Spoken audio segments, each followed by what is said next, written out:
talking about it, we're still going to be here 5 years later in the same situation. So we need to make a decision. We need to do something. So made the decision to move to Houston, and here we are. And yeah, so also, a journey just in terms of, making that move, making that final decision, getting everything done. And yeah, Houston so is a whole different experience because the South and, yes.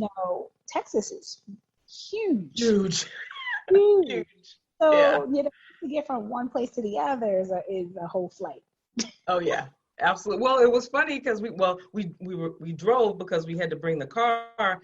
So when we crossed the Texas border, one of the first signs we saw was the mileage, or the number of miles from where we entered Texas to El Paso was like 860 miles. It's like, oh my goodness, that's a couple hour airline flight. So yeah, but to try to drive that's a couple of days. Oh my goodness. So yeah, but so far so good. And again, just getting acclimated and enjoying it. And, again, meeting new people, definitely the weather. Oh my goodness, so much milder. Talking to folks back home, it's starting to get cool and folks are turning on their heat. I'm like, oh no, praise God, we're not in that situation anymore. So exactly. So what would you advise, counsel, tell other women that may be in a similar situation? Maybe they're not happy on their job. Maybe they're just going through stuff. Maybe they're looking to make a change. What would you tell them? How would you advise them to move forward with making a change in their life or doing something different?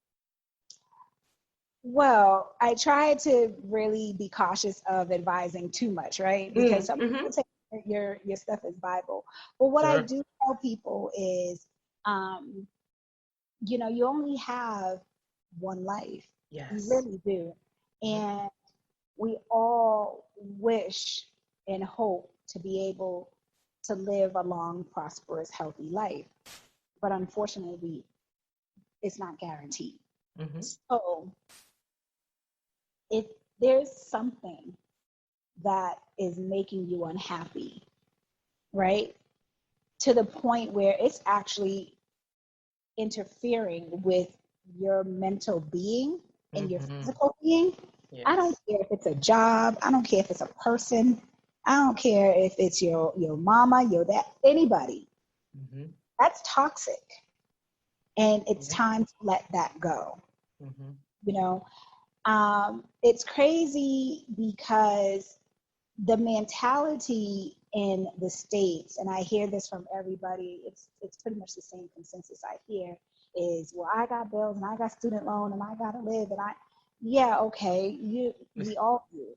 You understand what I'm saying? Yeah. But the funny thing about it is, since I've been gone, I realize how minuscule those things are to other people in other countries. Does that make sense? Oh yeah. To them, community is more important, family is more important, health is more important. They put in the work because that's their ethic, their work ethic. I think in America, the work ethic is very lazy in a lot of ways, because I really say that millennials come out the womb looking for six figures. Oh, yes. Okay? They don't work hard as we did growing up, and there's no such thing as job security. And, when my mother was growing up, my mother's still at the same job after 40 something years. Okay? I think 45 years or something. I didn't grow up like that. I didn't want to put in that kind of work. I wanted to put in a good 5 to 10 years. Now they're a year or two in, and they're like, okay, I want to do something else. Or that. I had people on my last job just not, all of a sudden, just not show up one day for work. It's like, really? You got it like that? Exactly. People are just they don't have the same work ethic. So I just tell people to really think about your life and where you would like it to go, and start to make that shift and create it. And I'm not talking about making drastic changes. I'm not telling anybody to ever quit your job. I'm not telling anybody to sell all their things and move abroad. What I'm saying is, if you wanted to try pottery, look for a pottery class. If you want to travel more, get in your car and make a point to take weekend getaways. You know, sometimes we don't recognize the beauty in our own backyards. Yes. You know, Yeah. America's not a bad place. It's in a bad place right now. Does that make sense? Oh, yes. So Absolutely, yes. you have to remove yourself from your environment at least once or twice a quarter, Yeah. a year, something, Yes. just to reset yourself. Exactly. And you deserve it, you know? And I get tired of hearing people talk about what money they have and don't have. Don't have. And Yep. but if you can go to brunch, or if you can smoke cigarettes, or if you can go out and have you okay, like Hmm. there's many of ways to put a little extra cash in your pocket So many opportunities. by not Absolutely. spending as much as you spend, or downsizing and cutting down stuff. When I Hmm. was getting rid of the things in my home, it was so eye-opening to me, because something as simple as like Verizon, right? So with the kids, I had, the full internet package with the cable and all this kind of stuff. And I said, well, now that the kids are gone, let's get rid of the cable. So I would call Verizon and said, I want to downgrade my thing and just get rid of cable and keep the internet. And I couldn't even do that, because it made no sense, because they were like, well, ma'am, you're a part of a bundle. And if you take off, it's going to cost you more to just have the internet than it will to have. And I'm just like, what? So you're That's the telling truth. Yes. That happened to me. Absolutely. I can attest. Definitely. Yeah. So you're trying to do stuff and, they're making it challenging or hard or whatever the case. I absolutely hear you. Yeah. everything was so challenging. And I was like, Hmm. why do y'all, it's like modern day slavery, no lie. Yes. Yeah. No lie. Yeah. I refinanced my car so I could bring down my insurance, you know what I'm saying? Hmm. And the car payment and everything. Like, Hmm. I reevaluated everything that I was paying. And I was like, my eyes opened up and was just like, wow, I was spending like 4,500 a month on cost of living, which was like 80% of my income. You know what I Hmm. mean? It was just like, Yeah. this is not a way to live. Hmm. Exactly. This can't be life. Yeah, so then you see it on paper, you recognize it, and you decide that it's time to make different choices. It's time to make different decisions. Something's got to give. Something has to go. Something has to Yeah, give. yeah. And I knew it wasn't going to be me. I was like, look, I mean, as much as I enjoyed having all of the materialistic things that I had, I Hmm. wasn't happy. Mm. I wasn't fulfilled. I didn't feel a sense of, happiness around surrounding the items that I had. I had everything that I needed. I wasn't running away from anything. You know what I mean? Right. I knew for myself mentally that I was tired. Mm. I was tired. I was tired of being a parent. I was tired of being a worker bee. I was Mm. tired of not feeling valued and appreciated. I was Right. tired of feeling emotionally, mentally, and physically drained. Hmm. And I was tired of being at a financial point where it was like, no, I wasn't at a point where I had to look at my paychecks to paychecks. I wasn't there. But Hmm. it was like, when I really sat down and looked at the amount of money that was going out, I got tired. I was like, nah, this Okay. doesn't make sense. Right. Capitalism is ridiculous. Why am Mm. I paying this much for this? Right. You know, and when you're a traveler, it's hard because you compare, right? Hmm. So I would go to the movies in Thailand. I remember this, like anyone's movies in Thailand is like $50, right? Any day of the week, doesn't matter. And then they have like half price Tuesday. So the movie's Mm. like 175 or something, right? For premium seats. I could literally buy tickets for 15 to 20 people in Thailand for the amount of money that it would cost me for one ticket in Times Mm. Square City. Wow. I took my son. I came back to the States of June of 2018 for my son's graduation. Hmm. And he and I spent some time in New York City, and I took him out to the movies. I swear to you, just for the 2 tickets. No popcorn, no drinks, anything. $42 Oh my goodness. in the middle of the afternoon.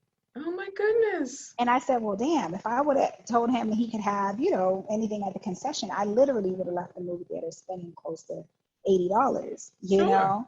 because a drink was $5, the small. Mm.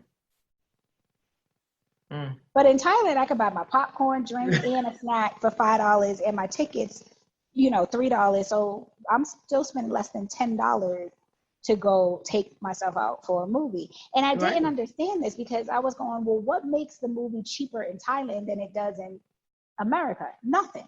Nothing. Absolutely nothing. Mm-hmm. Other than they charge it, and the people that go are willing to pay those prices. But the crazy thing about it was people would be like, oh, well, I'm paying for the Lux Theater or the Luxury Theater. I'm like, they do that shit all around the world. It's nothing, okay? But America charges triple the amount than what another country would cost. So, things like avocados, you buy an avocado in America, it might cost you $3-4 a pound for avocados. I'm in Mexico, avocados are like, I don't know, 50 cents, 75 cents. You know what I mean?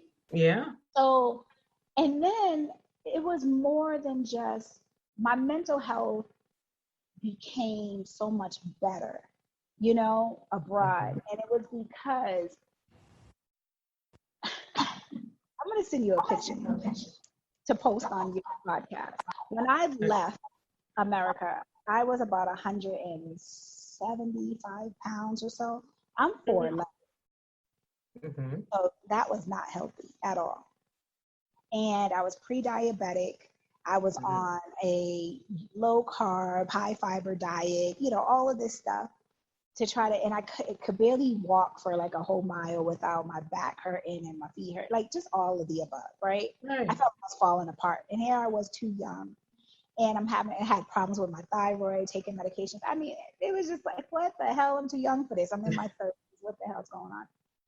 I swear, not even 8 months into me being in Thailand, I had taken a picture and a memory had popped up on my like Facebook or whatever. And I just looked at and I was just like, I look like a whole different person.